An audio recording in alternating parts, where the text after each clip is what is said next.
Posey. I thank the gentleman from Texas for yielding. Mr. Speaker, the President's theme, Build Back Better, just can't pass a straight-face test. In reality, it's more like a demolish America faster. If you really think it builds America back better, your view of America is a lot different than most of the people I know. We grew up in America where college professors taught students how to think, not what to think. An America where you could express your thoughts on any subject without having the media collude with big tech to censor you through bullying, intimidation, or bogus so-called fact checks. We grew up in America where parents were encouraged to support the education of their children, not targeted by the Department of Justice as domestic terrorists or telling the school board members they think they're going in the wrong direction. We grew up in America where immigrants, like most of our predecessors, our ancestors, were welcomed if they came here legally. I can move to Mexico, but it would be impossible for me to become a Mexican. I can move to Honduras, but I can never become Honduran. I can move to Somalia, but it would be impossible for me to become a Somalian. And on it goes. But it's possible for people from other countries to come here and become Americans. And if they worked hard and played by the rules, they could build a better future for themselves and their families. They could achieve the American dream. That's why people risk their lives, and some have died, trying to come to this country. No other countries with the kind of policies you're trying to force down the throat of Americans is like that. Yes, we lived in America where most folks, unless they're plagued with affluenza, wokeness, entitlementitis, or Trump-phobia, believed they lived in the greatest and the freest country in the history of the world. Pre-COVID-19, we lived in America with the lowest unemployment rate in decades, the lowest African American and Hispanic unemployment rate since they began keeping records. An America that was energy independent, an America with mostly fair elections, and an America with secure borders.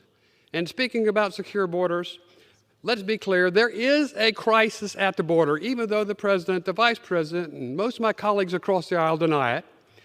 Coming into our country illegally does not make someone a legal immigrant, any more than someone breaking into your house makes them one of your family.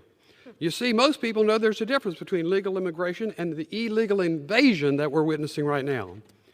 Proposed mass amnesty will only encourage others to come and try illegally. It's not hard to see where you're coming from. You know, based upon the false promise that he would unify America, President Biden got into the Oval Office, and my friends on the other side of the aisle gained a razor-thin majority in the House and the Senate. But you know, we all know, everybody knows, the unification promise was a lie, and your majority is going to be short-lived. So you must feel compelled to rush through a radical agenda before the midterms. Now, people are understandably frustrated. Actually, they're very angry, and they're not going to sit back and take it much longer. Instead of the bogus Build Back Better plan and reconciliation plan, you know what they want? They want you to help put America back where you found it and leave it the hell alone. Let's go, Brandon. I yield back. Hey guys, today you can't even trust the media on what they're saying. We always known this, but even how blatant they are. Like the "Let's go Brandon" statement. Guys, this reporter knew exactly what they were saying. And I know we joke all the time about "Let's go Brandon," but it's another example of exactly how far and how much they're willing to spin the message and deceive the American people. We're not stupid. We know what's going on. We know what they're really saying when they said, "Let's go Brandon." The media needs to wake up and do their job and report the truth, not the spin.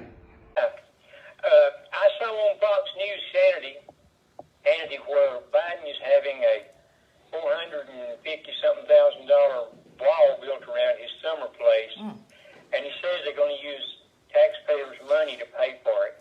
Is that not illegal? Oh boy, you would think so. I mean, no one's building a wall around my house. And actually, no, seriously, this is absurd. I mean, he doesn't believe in finishing and building the wall at the southern border and securing our country. In our country, we should consider it our home. After all, this is where we all live. This is where we're raising our children. This is where we're working. This is where we go to church. This is where we go out to eat in restaurants. This is where we shop. This is where we live. And America is certainly our home.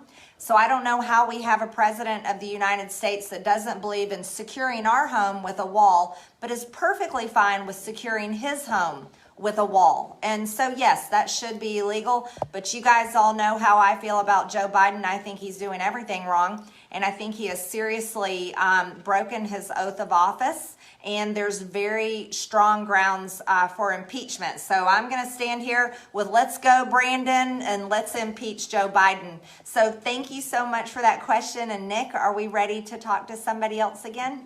Yeah. And you see big tech, you see corporate media, although they weren't very happy with Virginia last night at the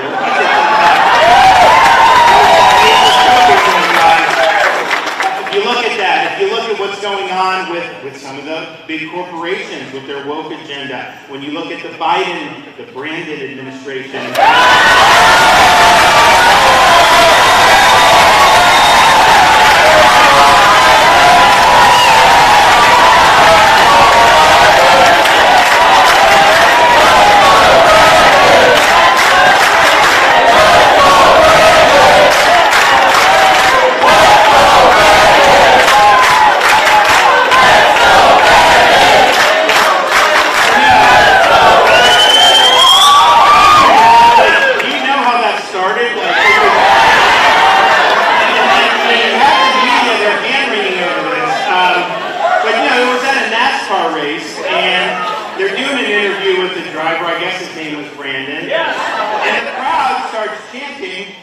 colorful language about Joe Biden. And it was obvious that they were doing, and it is what it is. First of all, they said way worse about Trump for 4 years, we know that. But so they're chanting this, and so you have a reporter from NBC who knows that's what they're saying, and she's trying to cover for Biden, so she says, yeah, they're chanting, let's go, Brandon. And that was a lie. And it was a lie, and so this chant, I think, has taken on a life of its own because it exposes the dishonesty of these corporate reporters and what they do every day to try to lie. And so now you see it. But bottom line is we've got a lot of things that we're facing. We've now seen, after Virginia, people are willing to fight back. And you know I'm willing to fight back, and we are fighting. So what we need now more than ever, with all the stuff that's going on, is we need people to stand for the right things, but they need to stand up and they need to display courage and backbone and not back down in the face of all the things that we have to deal with. And so that's what we're looking to do. Across this country, we've seen this new phenomenon lately, chanted at sporting events and on signs. The phrase is, let's go Brandon, a sort of code for a profane slogan attacking President Biden. What does the president make of that? I don't think he spends much time focused on it or thinking about it. The president said when he came into office on Inauguration Day, he said he was going to help get rid of the uncivil war in this country.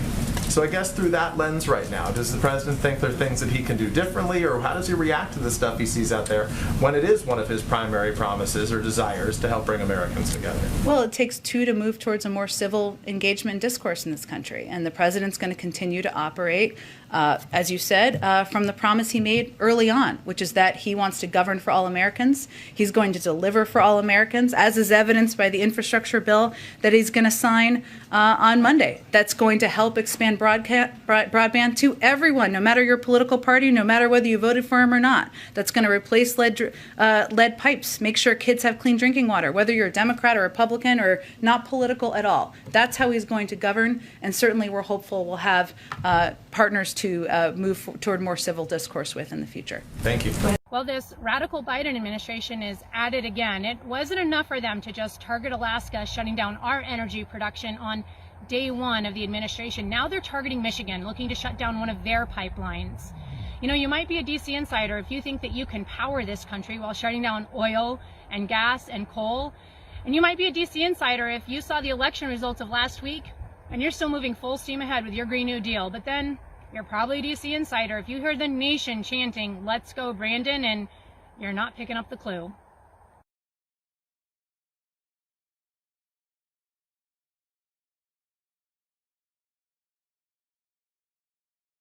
the bills into law. So we have with us, actually from right around the corner here, our Attorney General, Ashley Moody. An incredible personal honor to be here today in my home county, right here in Brandon, Florida.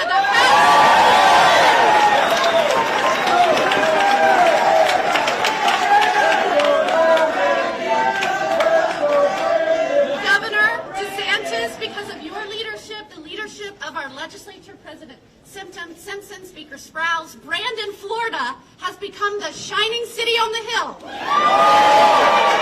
representing freedom. Let me just say, as the Attorney General, I am so honored to work alongside this great governor who, throughout this pandemic, when wanting to protect our citizens and the sovereignty of the state, always did so with a lens of how we can also protect the freedom and autonomy of our citizens. So important. And as this administration, we have seen time and time again make ill-informed, misguided, senseless policy decisions and then force those policy decisions on Americans, in this instance, the majority of the American workforce, we have pushed back. When President Biden said, "I know it's unlawful. I'm sure I'll be challenged in court. Bring it on." We brought it. And we will continue to do so. I am so pleased that Florida and other states that have challenged the OSHA rule have seen success. We have gotten a stay in that. And today we announced that Florida has filed a lawsuit against the Centers for Medicaid and Medicare, which has required all Florida healthcare professionals to be mandated regardless of even if you are tending to patients. We know in our rural counties in Florida, we are seeing devastating losses of healthcare professionals already.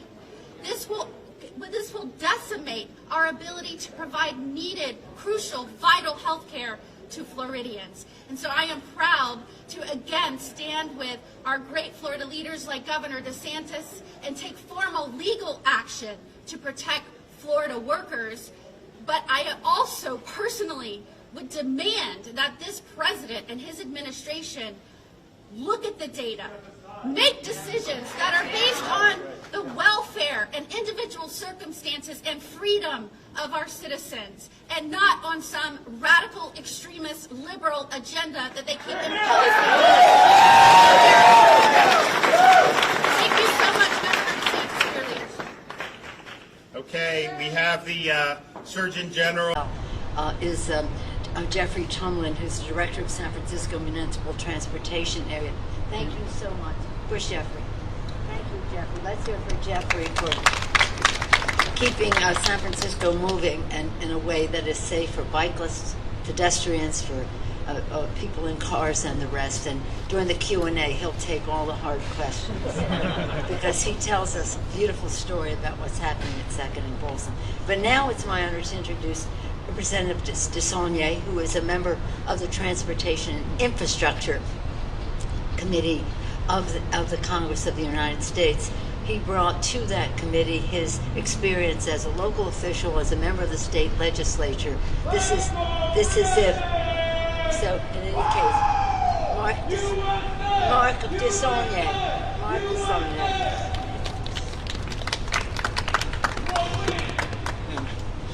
I hope he's not one of my constituents. I really want to thank all of you for being here. I want to thank the speaker for her tenacity and vision, as I did the last one I was able to attend. I want to thank the mayor for her vision and tenacity in a very, very difficult position, but